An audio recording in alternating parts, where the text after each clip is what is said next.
And our fourth main topic today gets submitted to us by Matt.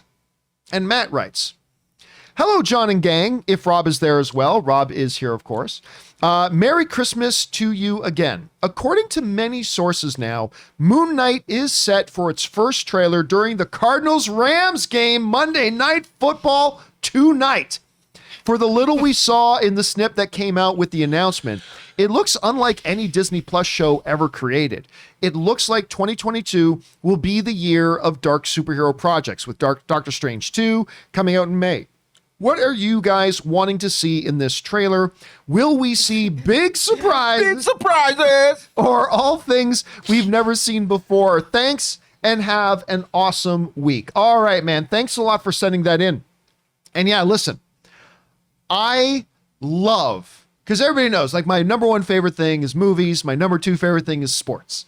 And I love these big trailers dropping during Monday Night Football games or big Sunday football games, because it merges my two favorite worlds. It makes me all happy. So tonight I get to get all my friends together, my sports loving friends, my movie, TV loving friends, bring us all together to watch Rams tonight. Go Rams, go, by the way. And watch that game tonight. Look, I put up a question on my Twitter actually this weekend, because as I'm feeling the anticipation from a lot of people about Moon Knight, a character 95% of people have never even heard of. I put it on my Twitter and I said this, Rob, and I want to know what you think about this. I said, is it fair to say that Moon Knight may be the most anticipated first trailer for a Marvel Disney Plus show so far? I don't know if it was as highly anticipated as Mandalorian was, but for a Marvel Disney Plus show, I mean, we were looking forward to our first look at WandaVision. We were looking forward to our first look at Falcon, Winter Soldier, Loki, Hawkeye. But I don't know that I've ever felt as much excitement from a lot of people as I do about this Moon Knight trailer, which raises another really good question, which is, with the trailer dropping tonight, I realize a lot of people don't know much about Moon Knight. And so I thought it would be good today, because we are lucky here at the John Campea Show that we do have, for me personally, the biggest Moon Knight fan I have personally ever known in my life, and Robert Meyer Burnett sitting right over here. And I thought we should take advantage of this moment as we're waiting for the trailer to come out tonight to find out a little bit more about Moon Knight, because I know a lot of you guys don't know anything. So Rob, I want to ask you a few questions about Moon Knight. Now, there's a few things I know, nowhere near as much as you do. But for the people who watch and don't know much, basically, let's just start with a big general question. Who is Moon Knight? Moon Knight was a character that was introduced as an antagonist in the pages of the comic Werewolf by Night in 1975. And he appeared for a couple of issues. And then he was sort of a bit player in a few other comics. And it wasn't until he was given his first solo outing in Marvel Spotlight that he had his own story. And then he appeared, I mean, he was in things like The Defenders, and he would show up in various places, but he was sort of undefined. And it wasn't until he started appearing as a backup in the pages of the Hulk magazine. There was a Hulk magazine. It was an oversized, not like the same size as a regular comic book, a little oversized. And he was written by Doug Mensch and drawn by Bill Sienkiewicz. And that was the first time he really shined. And then in 1980, Moon Knight was given his first solo comic book that was also written by Doug Mensch and Bill Sienkiewicz. And what was interesting about that run, that's when I discovered him. And basically, Moon Knight was the name of the characters, the human name of the characters, Mark Spector. He was a former Marine, then he became a mercenary, and while he was plundering a tomb in Africa with other mercenaries like a Bushman, a guy who had a tattooed skull on his face, he worked for these. They were bad guys. The archaeologist working in this tomb, he killed that archaeologist, or they killed that archaeologist, and Moon Knight rescued that archaeologist's daughter, Marlene, and because of that, Bushman turned on him, and he was left for dead in this tomb, the tomb of Khonshu, the Egyptian god of the moon. And we all know Khonshu. Yeah, everyone knows Khonshu. Yeah. Everyone knows Khonshu. And apparently, Conk, we call him. Khonshu may or may not have resurrected Mark Spector, brought him back from the dead. And what ended up happening was he goes back to New York, and with one of his closest buddies or allies, his Alfred Frenchie, his sort of butler, manservant, yet compatriot, he established himself in New York very much like Bruce Wayne. As a matter of fact, early on, Moon Knight was considered Marvel's Batman clone, because Mark Spector then took on another persona of Stephen Grant, rich New York playboy. And so at night, there was Mark Spector, Stephen Grant, and then there was Jake Lockley, cab driver. That Mark Spector would go undercover as a cab driver in New York City and drive around and keep tabs on the New York underworld. And he was like a rich billionaire who had Marlene as his girlfriend, Frenchie as his Alfred and compatriot, and he would fly around in a mooncopter instead of having a Batmobile. He had the mooncopter, and he would fight crime. And it was Doug mentioned Bill Sienkiewicz drawing, and what I liked about it was it very much captured a Batman spirit, but it also had the film noir elements. I mean, there was an antagonist, Stained Glass Scarlet, this woman who he ran afoul of, who was taking down dudes for various reasons, which you should find out on your own. But he was more of a noir, like a 40s noir character meets Batman. And that's why I fell in love with this character. And I liked the fact that he had these multiple identities that would help him move through New York society, or his cab driver persona, Jake Lockley, would help him go into the underworld on the streets of New York. So he was very much a character like Daredevil meets Batman, very much a street level character. He really had no superpowers unless you consider he was a great hand-to-hand combatant. He was very much like Batman, to the point where even Bill Sienkiewicz had an identity crisis when he was drawing the comics, because people compared his art to Neil Adams, the great Neil Adams.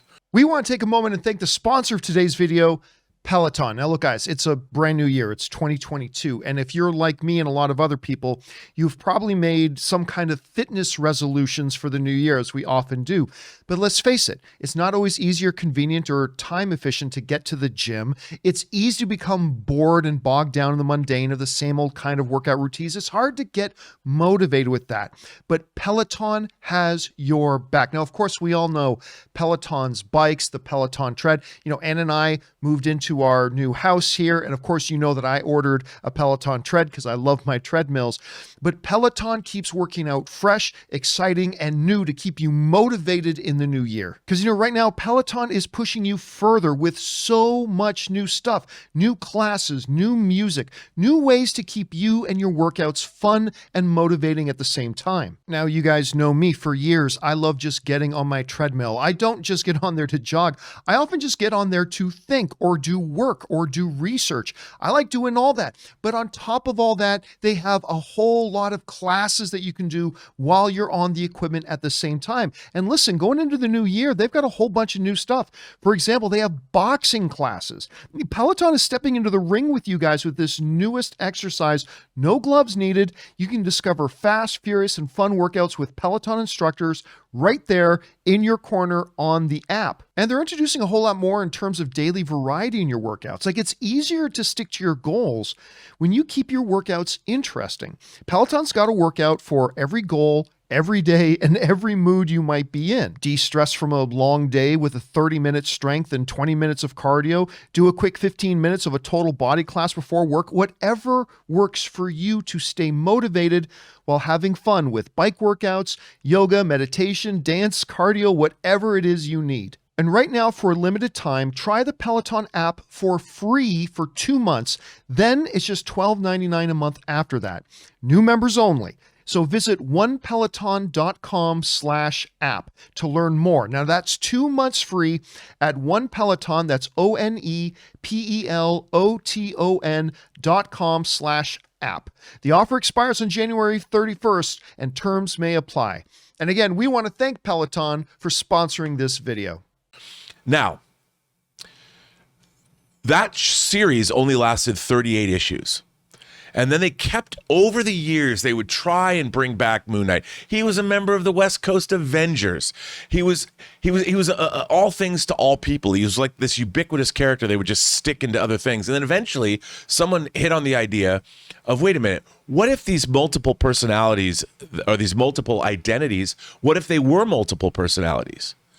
And they actually gave Moon Knight, the character, dissociative identity disorder. They basically made him crazy. And so the Mark Spector persona, the Stephen Grant persona, the Jake Lockley persona, he even had the persona they gave him a persona as a little girl, like called the inner child or something. And then he was Mr. Knight, where he would dress up in an all-white suit with a mask on. So he got very strange. It got really, really weird. Now, I have followed Moon Knight through all of these different incarnations, and some of the storylines where he went crazy or he thought of himself as other Marvel characters were pretty entertaining. But for me, the core, the emphasis of the character was always that first run that Mensch and Sienkiewicz had done, where he was this sort of Batman with multiple identities. That was, and film noir character, that was the Moon Knight I fell in love with. But the crazy version of Moon Knight is quite interesting as well. And he was part of like Marvel Knights. He fought, he did fight. There were supernatural elements to him. He does have visions. You find out that Khonshu was not just an Egyptian god, but actually an alien entity from like the outside that has brought him back from the dead more times than I can count. So there is... So that's kind of, Moon Knight has, like the character itself, there's been multiple different iterations of Moon Knight that people have different affection for. I think this is going to be an amalgamation of all of those things, where we're going to see probably the mercenary side. I would imagine we'll have to see his origin, because nobody knows who he is. So maybe we'll see him, we'll see Bushman, we'll see him in Africa. We might see Werewolf by Night, who was actually in issues 29 and 30 of the original run of the comic. And I love this character, but this character, Moon Knight doesn't even necessarily have recognizable villains that you would, he's got a lot of villains, but not like the Joker. I mean, Bushman can be one of them, I guess. He's got a brother. The Black Spectre is one of my favorite antagonists, and the Black Spectre too. But it's going to be, to me, I'm so excited to see this show, but I'm curious to know what iterations are they going to draw from? Right. You know, and I really don't know. And that's always the big question going into these things, because so many of these comic book characters have had so many different iterations all the time. And you're always, well, like, even if you look at Ant-Man, it's like, well, okay, when we think of Ant-Man in the comics, we think of Hank Pym. But they decided to go more and focus more on the Scott Lang one.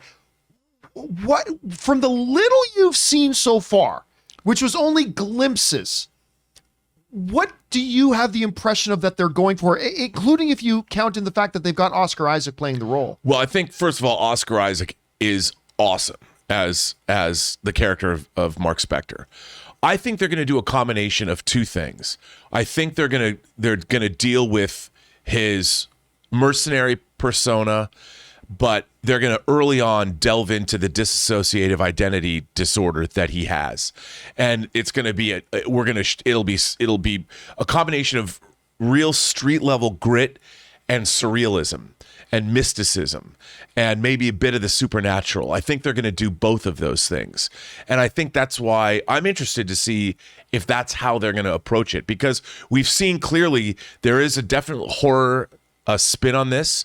I mean, I could definitely see Blade showing up. I'm not saying Mahershala Ali is going to be in this, but we heard that. Well, we've already seen him pop up in another Marvel yeah, we thing, heard him. right? We heard his voice. I mean, Eternals. he definitely has that potentiality. So, what was really interesting was Donald Moat, the makeup, Oscar Isaac's makeup man, who he met on like Dune. I interviewed him for the Designing Hollywood podcast, and it was very funny. He told me something really interesting. He said, we're working on this show, and Oscar Isaac is not sure how much people know Moon Knight, and does anybody know Moon Knight? Because we don't really know Moon Knight. And when I was talking to him, he was in Budapest where they were filming, and I said, bruh. And I reached over and I pulled off a Moon Knight. I pull off a Moon Knight bust and my bro and the some figures I had of Moon Knight. And I said, no, Moon Knight is kind of this. If there's a cult superhero figure, meaning not like cult, like a cult movie or a cult band, if there's a cult superhero within Marvel, I think Moon Knight's one of those people. There's a very, very devoted but small fan base to this character. And I said there's a lot of people waiting for the show. So, yeah, I think we're going to get a combination of the two. I think they're going to delve into the dissociative identity aspects of the character. But at the same time, we're going to see a lot of gritty, street-level New York City action. And I don't think they're going to introduce the West Coast Avengers in the series. But they could. Because he was a member of the West Coast Avengers for a while. Rob, I have a question. Do you think it's a mistake for them releasing Moon Knight after Moonfall? Shouldn't it have been before Moonfall? Where are you going with this? It's the prequel series, right? Oh. Yeah. Moonfall watch. I think maybe in the end, the climax of this series could very well be Moon Knight preventing the moonfall from happening because he needs the moon in the sky to like the phases of the moon are what delineates the phases of his personality. So one can only hope. All I know is that March 30th, after, of course, Moonfall begins or ends its February theatrical 4th. run. Yeah. I will say this, knowing nothing about Moon Knight, he is the coolest looking, one of the coolest looking characters I've seen. Just looking at the comic book covers, the statues, the toys. Oh yeah, he looks awesome. That's why when I was at Frankensons, I was there buying my Captain America Infinity War hot toy, and we came across this Moon Knight mini statue thing, whatever it is. And I just remember looking and going, "Oh my God, that's beautiful!"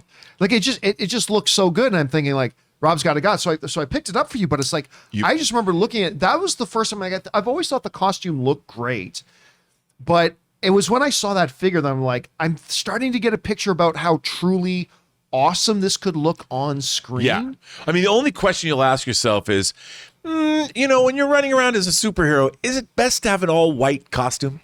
You gotta send a lot of those to the dry cleaners. And also, like a Disney Plus series is absolutely perfect for a character like this because I know nothing about him, but I'm very intrigued to get to know this character through whatever they're gonna show. You know what I mean? I know it's not gonna be as in depth as all the comics, but I hope it gives us some sort of knowledge of well, one of the things about this comic, especially the first version, it was a very adult oriented comic. I don't mean like it was just adult themes, themes that I wasn't seeing being dealt with in comic books at the time. And as far as Marvel history goes, it was one of 3 comics that began the direct sale market, meaning you used to be able to buy comics on a spindle rack at the drugstore. Oh, right. But in the early 80s, beginning with Moon Knight issue 15, it became a direct sale only comic, which means it could have more mature content, and it was sold only at comic book stores. And the first 3 comics that Marvel did that with was Khazar, Moon Knight, and Micronauts. And that changed the industry. So also beginning with issue 15, there were more adult-themed material in the comics. And I have to tell you something. When I was in high school, I was trying to explain the validity of comic books to one of my teachers, the great Carol Penke, who, let it be said, I had a massive crush on, and I was trying to impress her. I gave her the 2 stained glass scarlet issues of Moon Knight, and I said, "Here, check these out." And she's like, "Well, these are pretty good, but they're just full of film noir tropes." And I'm like, "Yeah, but that's what makes them cool." Shout out to you, Carol Penke. you should have got him back. I got him back. Oh, good. Well, guys, listen, the question is for you. What do you think about all this? Thank you for the history lesson on that, Rob. That was a great breakdown of an introduction. That is a great introduction to the character for a lot of you guys as we head in tonight to seeing the Moon Knight trailer. Of course, we're going to talk a lot about that trailer once we get on the show tomorrow. So, guys, what are you thinking about it? What's that? No, I just wanted to know the release date. Sorry, John. Oh, the release date. Do we of the have show? a release date for this? No, yet? but here's the thing. No, I think it's March 30th. But no, here's the thing. I think they're going to announce the release date tonight. Oh, I know thought for it was sure. already announced. Well, We'll know for sure then. I did. I think I saw some things that might have slipped out, but we'll know for sure tonight. I suspect it might even be earlier than that. I mean, we don't know. As long as it's closer to Moonfall. Yeah, See, that's it's gotta ride those coattails. I think tonight when it plays the trailer, I don't know this. I'm just guessing. I think tonight when it plays the trailer, it will have a release date on it. That's what I'm guessing. So that'll give us something to talk about as well. Anyway, guys, how are you feeling about this? Jump on down to the comment section below. and let us know your thoughts.